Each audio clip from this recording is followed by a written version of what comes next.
Breaking news! There's a new awesome invention. This 3D printed droplet-based electricity generator can generate up to 250 volts with one single water droplet.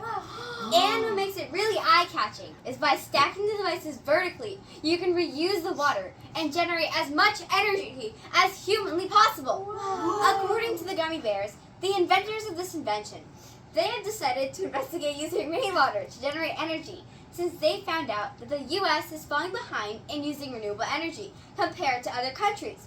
Oh, no. So their colorful brains thought, gummy bears are here to help! Their further research showed that according to NASA, the world gets 500 trillion tons of rain every year, but only a small portion of it is being used for energy generation. Oh no! Now, I'll talk to the team that created this tower to find out more about this amazing invention. Can you tell me how you came up with the idea? So, we found an article on a website called Design Boom, which talks about an electricity generator invented by researchers in Hong Kong.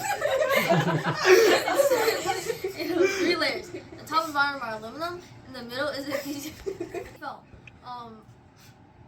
And they claim to generate up to 100 volts of electricity and a light of 100 LEDs from one single water droplet. We read 2 papers by these researchers to learn more about how this generator works. Basically, the raindrops charge your PTFE film through a triboelectric effect, similar to rubbing a balloon on your hair. PTFE film through a triboelectric effect, similar to rubbing a balloon with your hair. Then, once a PTFE film is charged to full saturation, the raindrops close the circuit and electrons run between the upper and lower layers of the device, generating current. Since the setup looks simple enough, we decided to make one at home. That sounds incredible! Did you manage to do it? Yes, but it's not as simple as it looks. We built our first prototype based on that shown in the paper. However, it couldn't even light up one LED.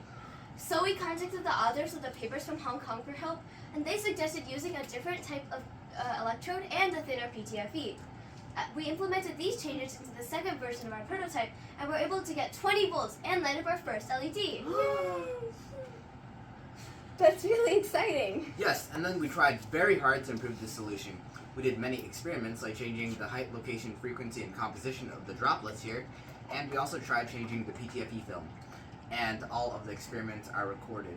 And we also learned many basic concepts of electrical engineering, like how capacitors, rectifiers, and diodes work. And through these things, we were able to improve our design drastically. And for example, we found that rubbing the PTFE helps it to generate more current and by reaching saturation faster, and also that using tap water also increases the voltage. So we decided to add a filter at the top to purify it. And through these design changes, we were able to get 250 volts for the first time, and we can light up multiple LEDs with different colors. 250 volts? I can use that to power my TV. Not really. The current is not enough to do that. But we came up with a new idea to generate even more current. Look, the devices are stacked vertically, so that the droplet used to generate electricity on the first device can be reused to do the same on the second, thus doubling the amount of energy generated. In this prototype, we only built 2 layers and lit up 60 LEDs to show the idea. In real applications, you can keep stacking the devices to reuse the water more and generate even more current. Isn't it so cool? Definitely. Was it hard to build this? Well, the generators were pretty easy to make, but the 2 boxes and the circuit board were a bit harder. We learned how to design a PCB board, and while the boards were being manufactured, we also learned how to solder and created several backups. We also 3D printed the boxes and the nozzles. The process was not smooth. Our first printed box came back broken because the design caused too much structure tension. We had to switch to a new design tool, Onshape, to fillet, that is to round the edges. We liked this learning experience, and we made a video to share it with others. That sounds incredible. Who did you share this amazing application with? So we shared it with the experts from Hong Kong again for further feedback.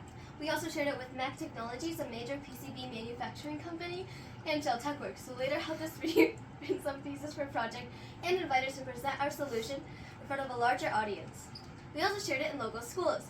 Hopefully, with more awareness of this amazing new technology and more people working on it, it can move fast into practical usage soon. Where do you see this awesome application being applied? We see a lot of potential applications for the solution, such as putting this device in unused space in solar fields, or putting this device in rural areas like Masinram in India to generate electricity there. You can find more potential applications brainstormed in our logbook. That's so cool. I've always disliked rainy days, but now with your invention, I'll be looking forward to them in the future.